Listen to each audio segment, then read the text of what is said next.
Magandang umaga po, Sir Peter, Sir Danny, at sa lahat po ng taga-subaybay ng Balita Patang. Good morning po. Good morning, Thank Attorney. you, sir. So, Attorney, tomorrow, bukas sa Antipolo, ano po ang mangyayari and how prepared is the COMELEC po for the whole day of elections? Una po sa lahat, maraming salamat po. 100% ready po ang Commission on Elections para po sa special elections dun sa membro ng House of Representatives sa 2nd District ng Antipolo. Ito po ay gaganapin natin dahil nga po dun sa pagpanaw ni Congressman Romeo Acop, kailangan po ng kapalit niya sa ating House of Representatives. Ito po ay tinatakda ng batas na kailangan meron talaga. So ang ating pong halalan, again, ay magsisimula po para po dun sa ating persons with disability, para po sa ating mga senior citizens at mga pregnant women. Meron pa rin pong early voting hours, 5 a.m. to 7 a.m. po, exclusive po yan para sa inyo. Kung nais nyo naman po na hindi ganyan kaaga bumoto, ay pwedeng-pwede po dun sa regular voting hours na 7 a.m. up to 3 p.m. So paalala po, dahil ito po yung manual elections, ang ating pong balota, isusulat nyo po ang pangalan ng napili ninyong kandidato. At dahil nga po mano-mano ito, hanggang alas 3 lamang po ng hapon ang botohan. Ang canvassing po ng ating mga boto, yung pagbilang po nila, immediately after, gagawin po yan. Yung po ating tinatawag na canvassing center ay nandiyan po sa Inares Sports Complex. At Sir Danny at Sir Peter, inaasahan po namin doon sa pagboto doon sa 8 barangay. 8 barangay po ito, pero napakalaki. 253,000 po ang yung ating registered voters. Opo, 36 schools at meron pong isang jail po facility po dyan na magsasagawa rin tayo ng botohan. Inaasahan po namin na baka po linggo ng umaga ay maiproklama na po natin ang mananalo po dyan. Paalala lang po, simula po sa araw na ito ay bawal na po mangampanya. Umiiral pa rin po ang gun ban po dyan sa 2nd District ng Antipolo City. Para malinaw lang, Attorney, di ba fake news, sabi kasi may nag-withdraw na isang kandidato pero for now, 6 talaga ang tumatakbo para dyan sa 2nd District ng Antipolo? Tama po, nananatili pong 6. Meron pong lumabas na fake news na meron daw pong dinisqualify ang COMELEC. Ang totoo po, may nag-file ng kaso pero wala pa pong disqualification, wala pa pong desisyon ang COMELEC. Ilan pong mga botante ang inaasahang boboto po? Inaasahan po namin na baka mga 60 to 70% po, no? Yung po yung lagi natin hiling. But historically po kasi, pag special elections, nakikita natin medyo mababa po, mga around 40 to 50%. Pero dahil nga po ito, ikakapangyari lang ng halalan na talagang mahaba pa ang magiging termino nung pinatawan, sana naman kahit tumaas 60, 70, 80% po, patuloy po tayong humihiling sa mga taga-Antipolo. Dahil wala po sa season talaga itong botohan na ito, meron po bang nadagdag na mga botante? Nagkaroon po ba ng special registration just for this? Yung pong regular registration po natin, Sir Peter, Sir Danny, na sinimula noong October 20, sila po yung nadagdag, yung pong nag-apply mula October hanggang December na nakalusot na, nakapasa na sa Election Registration Board hearing ng January, nakasama na po sila dito. Okay. Ayun. Bali, sabi nyo, meron yung early voting, di ba? 5 to 7 a.m. Ito yung mga senior tsaka yung mga persons with disability. Pero within that range ho na hanggang 3 p.m., tapos sabi nyo ay manual voting yan, dapat linggo meron na resulta. For now ba, ano ba ang mood sa 2nd District? Mainit di ho ba yung kampanya na posibleng magkaroon ng kaguluhan? May mga watchers siguro yung mga kandidato na yan. Opo, maganda po ang sitwasyon, tahimik po at mayapa. Okay. Hindi po namin kinakitaan ng anumang tensyon ditong 2nd District ng Antipolo at nakakatuwa nga po sa lalawigan ng Rizal. Ever since po, hindi po yan nasama dun sa ating tinatawag na red category areas. Talagang payapa po ang lalawigan ng Rizal. Hindi hotspot talaga yan, ever since yung Antipolo. Tama, Attorney? Tama po, tama po.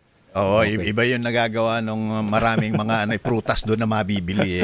Oo. Attorney, dito po sa halalan na ito, special election sa Antipolo, meron po bang mga insidente ng may gusto magpa-disqualify or there are questions on the paano ba yun, the characteristic yung mga kinakailangan na qualifications to run?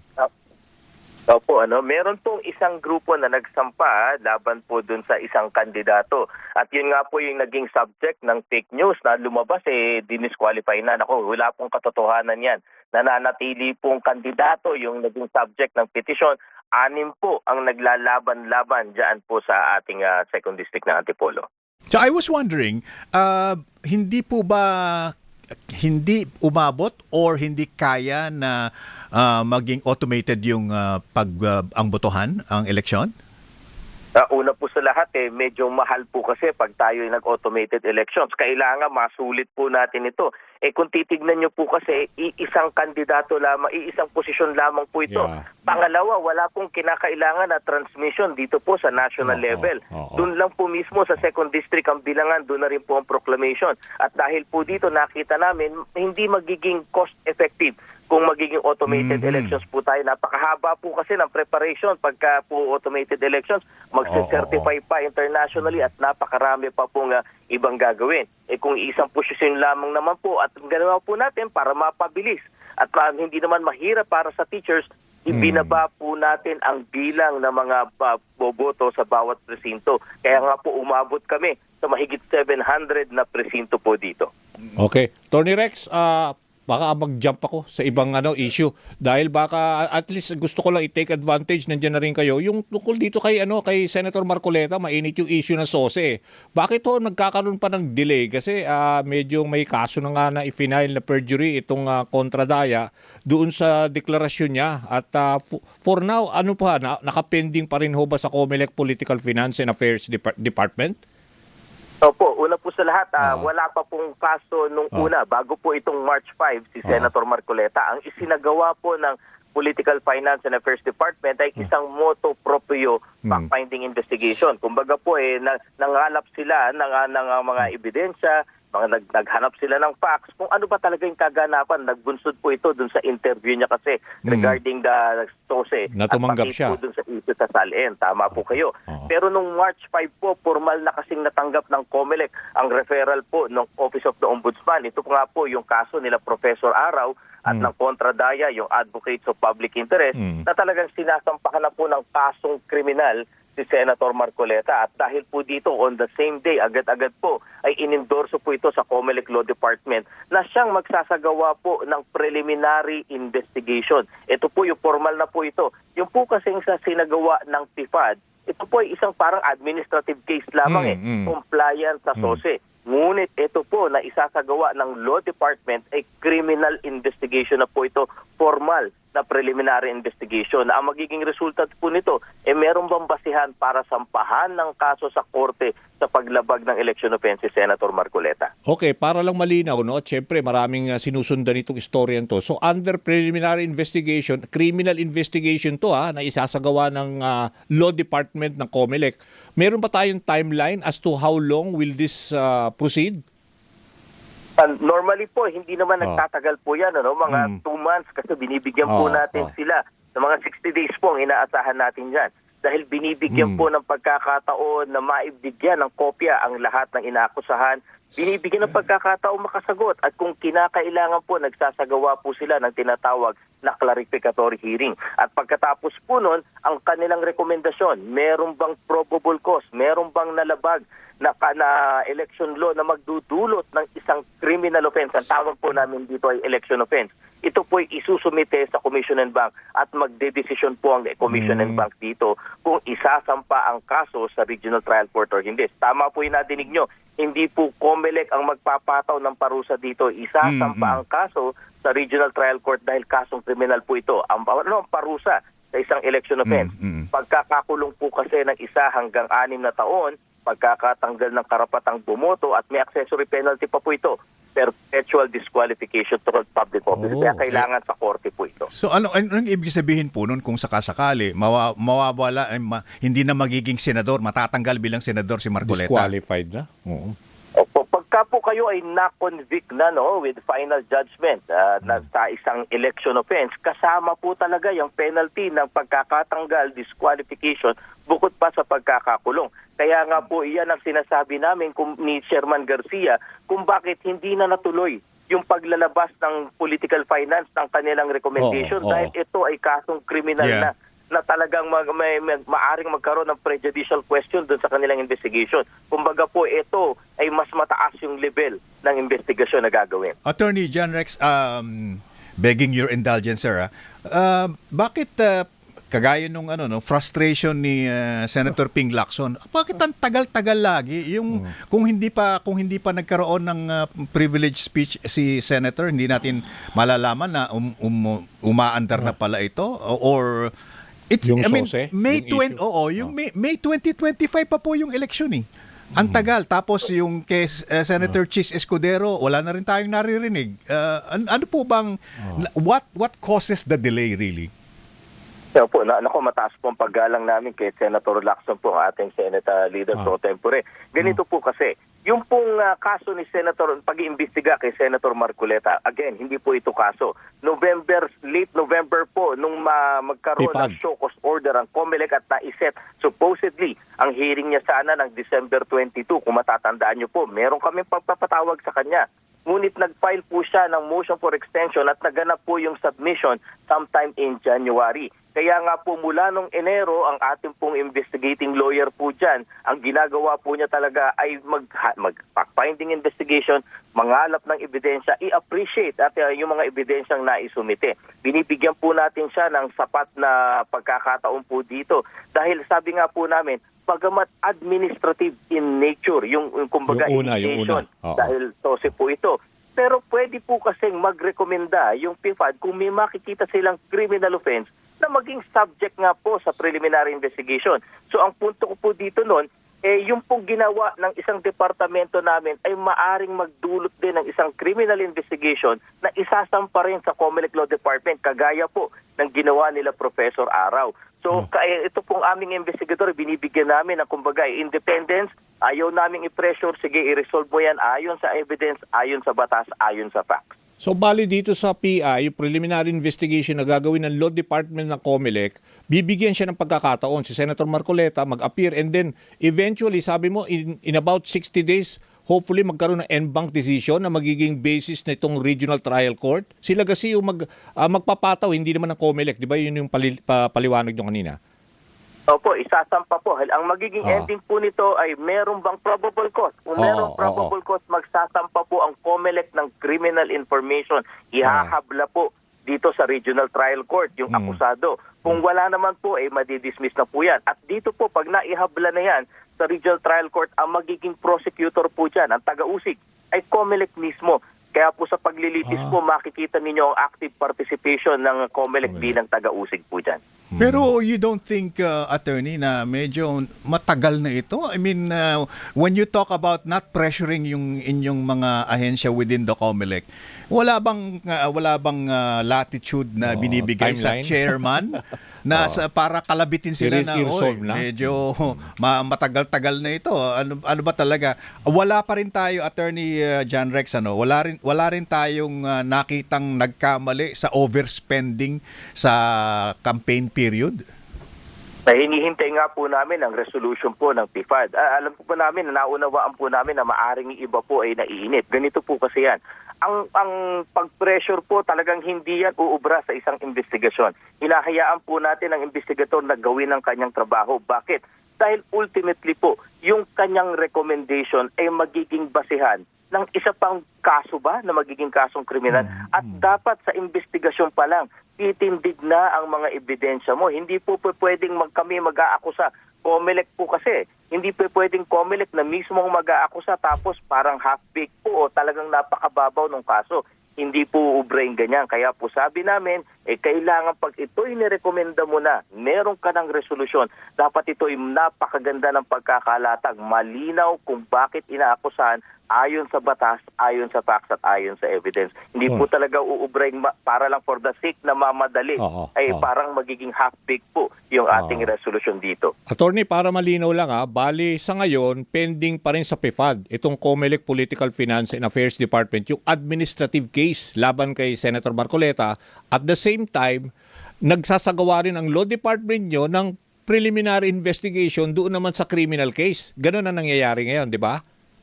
Tama po, at kailangan po mag-take precedence yung criminal investigation po dito. Malaking bagay din po. Maaring ipatawag nga po ng COMELEC Law Department yung aming isang departamento, yung PIFAD, para malaman ano ang naging bunga, ano bang nakalap nilang ebidensya para ultimately ma-resolve po yung kaso na isampa ni Professor Araw po. Okay. On the case of at least the question on Senator Chis Escudero, ano po ang status nun? Wala na po yun.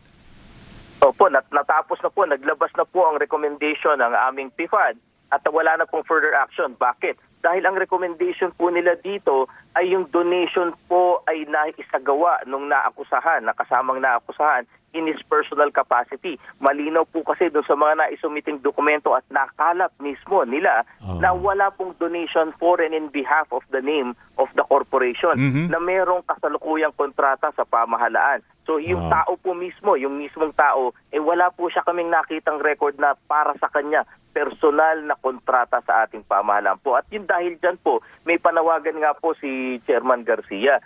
Noon pa po namin sinasabi na marami pong batas panghalalan medyo napakadali malusutan o kaya po ay medyo outdated na. Isa po ito sa pinananawagan namin na sana pag nagkaroon ng pag-aamyenda ay mas malinaw po yung ating mga pinapataw na parusa at yung pagbabawal sa ating mga kandidato at mga contributors. So, effectively, ang sinasabi, kahit na yung individual na yon ang may-ari ng isang construction. Personal.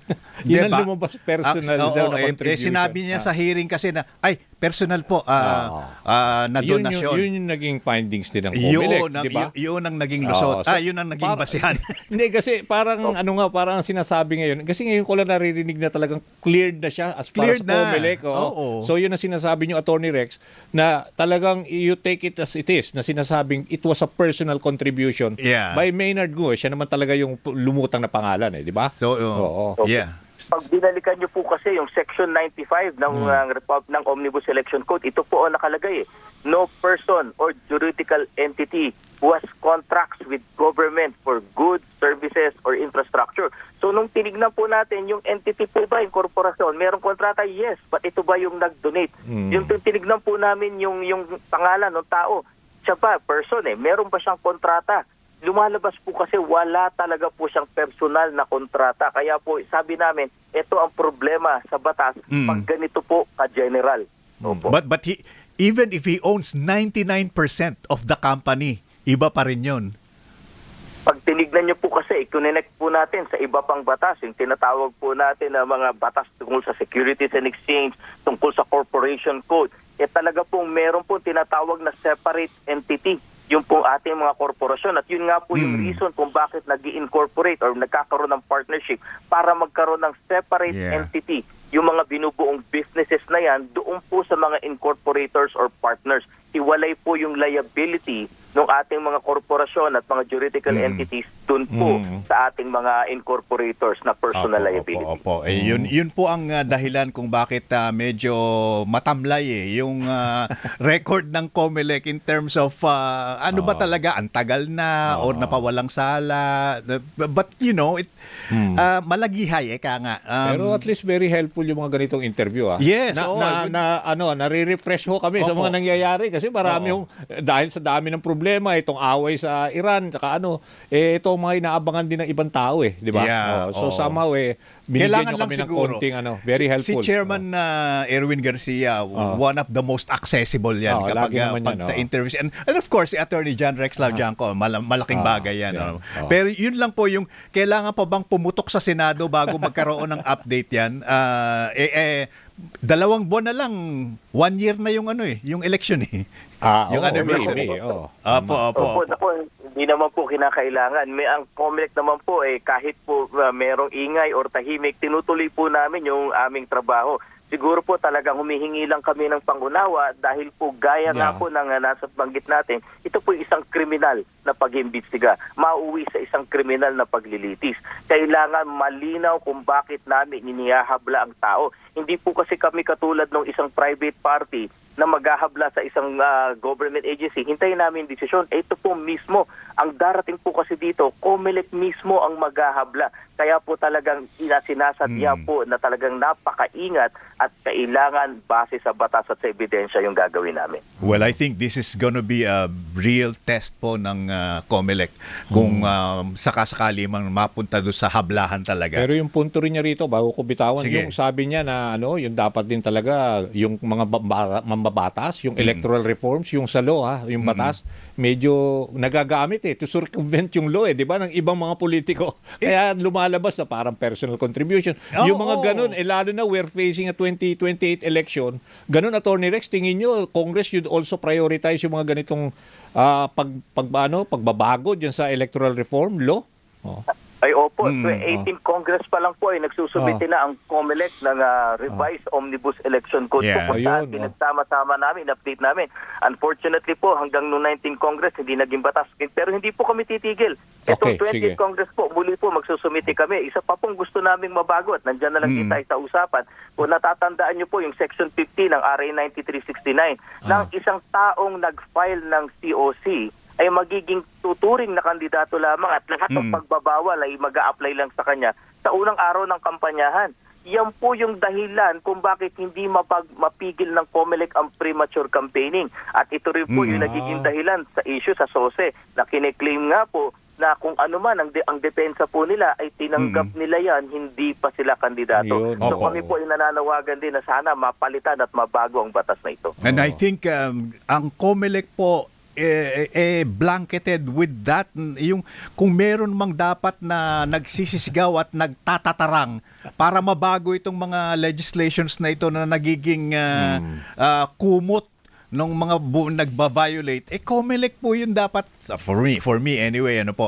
At saka ang dami na pong nag-overspend, wala pa rin tayong nakukuhang mga partido, mga kandidato talaga po na na nag-overspend and hindi pa natin pinag-uusapan ng vote buying. Sandamakmak yan. Tsaka yung party list, yung reforms. Isa pa yan. Mahaba pero part 2 na lang siguro, Attorney Rex. Attorney John Rex, we appreciate your time ha. Pasensya na po kayo at we have a very frank discussion.